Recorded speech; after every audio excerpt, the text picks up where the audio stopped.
Movies இருந்தது, ஏவிஎம்ல இருந்தது, எல்லா இடத்துலையுமே வந்து ஜெமினியில் இருந்தது. இப்போ வந்து கதைகளாகங்கிறது எல்லாம் இல்லை. கதாசிரியர்களும் ரொம்ப கம்மியாக போயிட்டாங்க. அது வந்து என்னன்னு தெரியல, ஒரு தட்டுப்பாடாகி போச்சு. அது மாதிரி இருக்கும்போது ரைட்டர்களை பற்றி அவர் வந்து அந்த படம் எடுத்திருக்காரு. ஒரு ரைட்டராக ஒருத்தர் வந்து அது டைலாக் கூட போட்டிருந்தாங்க, படித்தா உனக்கு மட்டும்தான் உபயோகப்படும், எழுதுனா தாண்டா உலகத்துக்கே உபயோகமாக இருக்குது அப்படின்னு சொல்லி ஒரு டைலாக் வந்து போட்டிருந்தார். சரி, உண்மை அதுதான். எழுதுனா நான் கூட வாங்க சினிமா பற்றி பேசலாம் அப்படிங்கிறது வந்து இவ்வளோ பிஸியாக இருக்கிற நேரத்தில் நீங்கள் எழுதணுமான்னு எல்லாம் கேட்டாங்க. அவ்வளோ ஷூட்டிங் எல்லாம் நிறையா இருக்கிற நேரத்தில் நாங்கள் இப்போ எழுதினா தான் படிப்பாங்க. நான் வீட்டில் உட்காந்துருக்கு எழுதுனா எவனும் படிக்க மாட்டான். அந்த ஆளே சும்மா வீட்டில் உட்காந்துருக்காரு, அந்த புஸ்தகம் படித்து நமக்கு என்ன யூஸ் அப்படின்னு தான் நினைப்பான்.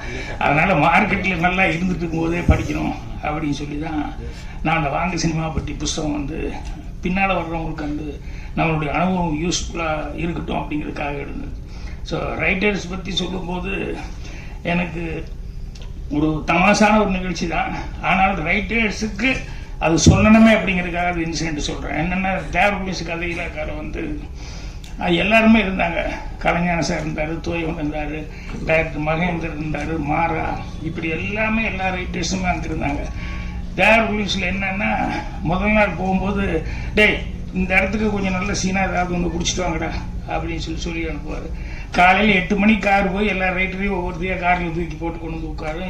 8-8:15 எல்லாரும் வந்து அசம்பிள் ஆயிடுவாங்க. 7:30 மணிக்கெல்லாம் வந்து நேற்று சொன்னடா என்னடா சீனி யோசிச்சுட்டு வந்தீங்க அப்படின்னு சொல்லுங்கன்னா, இந்த ரைட்டர்லையும் வந்து எல்லாம் வயசானவங்களாம் இருக்காங்க. இருந்தாலும் அவங்களுடைய கேரக்டர் தான் பார்த்தீங்கன்னா இந்த சின்ன பசங்களுக்கு உண்டான கேரக்டர் தான் அவங்ககிட்ட இருக்கும். என்னென்னா தோயவன் யோசிப்பார், அவருக்கு ஒன்றுமே கிடைக்கல, போனால் சின்ன பத்தை அவர் பயங்கரமாக திட்டுவார், துளுக்காக அப்படியெல்லாம், அதாவது தமாஷா பேசுவார், பிரியமாகவும் பேசுவார், எல்லா உதவியும் செய்வார். அவர் வந்து பயங்கரமாக திட்டுவார் எல்லாத்தையும் வச்சுக்கிட்டு அப்படின்னு சொல்லிட்டு அவருக்கு சீன் வரல. அப்படியே யோசிச்சுக்கிட்டே வருவார். காரில் வரும்போது கலைஞானத்துக்கிட்ட கேட்பார், என்னென்ன உங்களுக்கு ஏதாவது, அவருக்கு சீன் வரலன்னு சொல்லல, என்னென்ன ஏதாவது பிடிச்சிட்டு வந்தீங்களா? ஒன்று பிடிச்ச தோயவன் அது அந்த அளவுக்கு கரெக்டாக இருக்குமான்னு தெரியல, சொல்லுங்க, சொன்னால் தானே 4 பேருக்கு தெரியும் அப்படின்னு உடனே தூயவங்கிட்ட கலைஞானம் சொல்லிட்டே வந்திருக்காரு.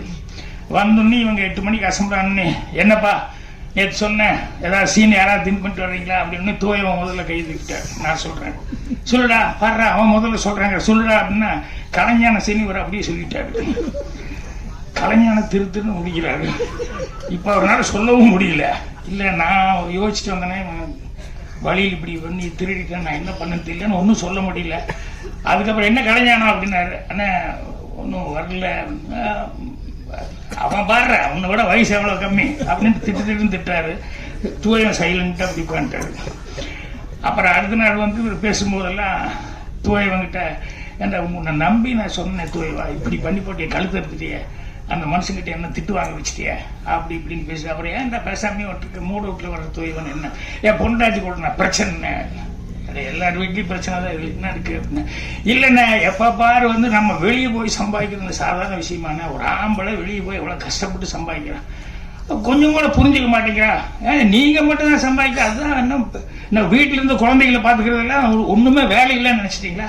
அது குழந்தைகளை பார்த்துக்கிறது ஒரு பெரிய வேலையாடி, சமையல் பண்ணுறது ஒரு பெரிய வேலையாடி, அப்படின்னா நீங்கள் போய் சம்பாதிக்கிறது மட்டும் பெரிய வேலையாகும் அப்படின்னு எப்போ பாரு இதே சண்டைண்ணே.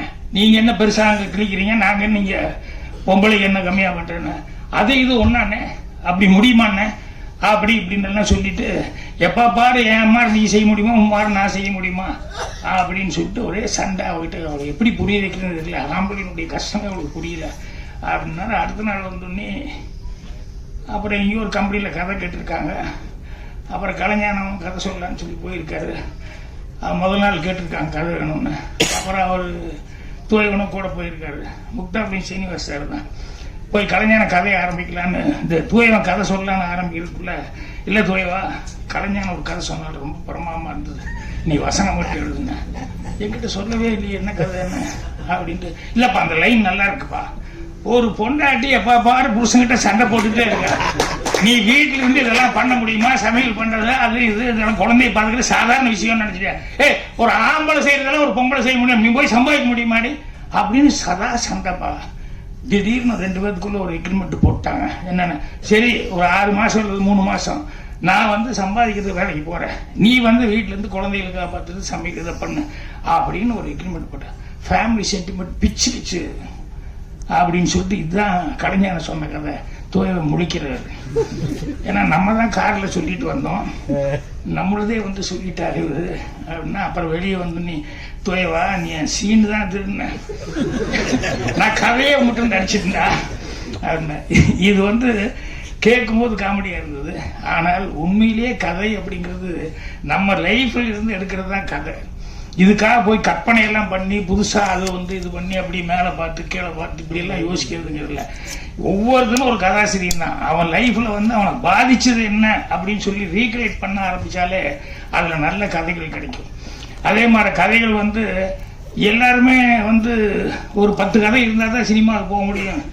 கிடையவே கிடையாது. 1-2 கதை இருந்தாலே போதும். நீ வந்த அனுபவங்கள் வந்து உனக்கு சொல்லிக் கொடுக்கும். அனுபவத்தில் வந்து நிறைய கதைகள் வந்து நீ கற்றுக்கலாம். இப்போ முதல் சுவர்லாசத்தங்கள் நான் வந்து ஒரு 75 நாள் போச்சு, ஒரு பேர் கிடைச்சிது. முதல்ல எனக்கு கிட்ட ஒரு முந்தானை முடிச்சு ஒரு எங்க சென்றாஜா அந்த 7 நாட்கள் இந்த கதையெல்லாம் முதல்ல என்கிட்ட இருந்து எடுத்துன்னே அதானே பண்ணியிருப்பேன். எடுத்துன்னே சில்வர் ஜூபிள் கொடுக்குற மாதிரி. அப்போ என்கிட்ட இல்லை. முதல்ல யோசிக்கும் போது இது ஒன்று மட்டும் தான் வந்தது. அதுக்கப்புறம் யோசித்தேன், ஒரு யோசனை வந்தது. அதுக்கப்புறம் மௌனிக்கிறதுங்கள் அப்படியே போக போக யோசிக்கத்தான் நமக்கு இன்னும் அதை விட பெட்டரானதெல்லாம் வர ஆரம்பிச்சுது. அதனால இவர் ரைட்டரை வந்து ஹீரோவை வச்சு பண்ணதுனால ரைட்டர் ஆகணும்னு யார் நினைச்சாலும் புதுசாக எங்கேயோ அங்கேயும் இங்கேயும் மேலே பார்த்து அப்படி பார்த்து இப்படி பார்த்து இது பண்ண வேண்டாம். நிறைய வந்து நம்ம லைஃப்ல என்ன இருக்கு அப்படிங்கிறது படிங்க. நம்ம லைஃப்ல படிக்கிறது ஒன்று தான், அதே நேரத்தில் அவர் சொன்ன மாதிரி புக்கை படிக்கிறது ஒன்று தான். ஏன்னா ஒருத்தன் வந்து அவன் வாழ்நாளையே ஏகப்பட்ட அனுபவங்களை சந்திச்சிட முடியாது. ஆனால் புஸ்தகம் படித்தான்னா அந்த ரைட்டர் வந்து எத்தனையோ கேரக்டர்ஸ் வந்து அவன் கிரியேட் பண்ணி அவன் பார்த்து அவன் லைஃப்பில் அவன் பார்த்து அதை கதையாக வந்து இது பண்ணியிருப்பான். அதனால் நான் எல்லாம் சினிமாவுக்கு வர்றது படிக்கிற காலத்துக்கு படிப்பு சரியாக விட்டுட்டேன், சரியாக படிக்கல. ஆனால் சும்மா சுத்த நேரத்தில் காண்டேகர் எழுதின கதையை, நம்ம ஜெயகாந்தன் சார் எழுதின கதையை, கல்கியோட பொன்னியின் செல்வன், இந்த மாதிரி நிறைய கதை புக்குகளை படிக்கும்போது நம்ம லைஃப்பில் இல்லாத எக்ஸ்பீரியன்ஸ் எல்லாம் வந்து அவங்ககிட்ட இருக்கிற லைஃப்பில் இருந்து அவங்களுடைய கேரக்டர்ஸ்ல எல்லாம் அது நமக்கு கிடைக்கும். அதனால படிக்கிறதும் மனிதர்களை வந்து பார்த்து அவங்களுடைய அனுபவ ரீதியாக வந்து இது பண்ணுறது, அதை வச்சு படைக்கிறது அப்படிங்கிறது தான். அதே மாதிரி கடைசி வரைக்கும் கற்றுக்கிட்டே இருக்கணும் அப்படிங்கிறத மைண்டில் வச்சுக்கிட்டே இருக்கணும். நம்ம கற்றுக்கிட்டோன்னு என்றைக்குமே நினைக்கக்கூடாது. கடைசி வரைக்கும் நம்ம கற்றுக்கிறதுக்கு ஏதாவது ஒன்று இருந்துக்கிட்டே இருக்கும் அப்படின்னு. இன்னைக்கூட வந்தோடனே இந்த ஆலன்கிறது எனக்கு உண்மையிலேயே தெரியல. நான் கேட்டேன் சிவா சார்கிட்ட, என்ன சார் ஆலன்னு சொல்லி டைட்டில் அப்படின்னா, சார் சிவன் அதுதான் ஆலன்னு சொல்லுவாங்க. புது விஷயத்தினால நம்ம ஏதோ படிச்சுக்கிட்டு இருந்தோம். சிவன் அப்படின்னு சொல்றதுக்கு தான் ஆலன். அதுல வேற 2 தடவை எனக்கு இந்த பாஃப்டா போஃப்டான்னு போன அன்னைக்கு அது இப்படி சொல்றதா அப்படி சொல்றதா ஒரு குழப்பம் இருந்தது. அதே குழப்பம் இங்கே ஆலன்னா அப்படிங்கிற மாதிரி இவங்க சொல்லும்போது. ஸோ ஆலன் அப்படிங்கிறது வந்து சிவபெருமான வந்து படைப்பாளி அப்படிங்கிறதுக்கு சொல்லுவாங்க அப்படின்னு சொன்னாரு. அது ஒரு புது விஷயமா இருந்தது. ஸோ சிவா அவர்கள் வந்து அவர் என்ன கதை பண்ணியிருக்காருங்கிறத நான் கேட்டுக்கல.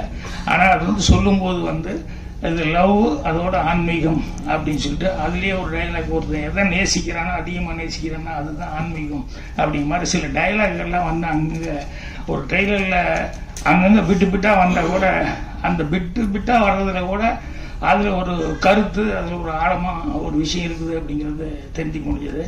ஸோ நான் சொன்ன மாதிரி சர்வீஸ் மென்டாலிட்டியோட இந்த சினிமா எடுக்கிறதுக்குன்னு வந்திருக்கிறது சிவா அவர்கள். தன்னுடைய சொந்த பணத்தை வந்து இதை ரெட்டிப்பாக்கணும் அப்படின்னு நினைக்கிறத விட ஜனங்களுக்கு இது மூலமாக வந்து அவர் சொன்ன ஏதோ அன்பு அப்படிங்கிறது வந்து போய் சேரணும். அந்த தூய்மையான ஆன்மீகங்கிறது காதல் அப்படிங்கிறது அன்பு அப்படிங்கிறது. ஸோ அதனால அவருடைய அந்த சர்வீஸ் மென்டாலிட்டிக்கு எனக்கு ரொம்ப சந்தோஷமா இருக்குது.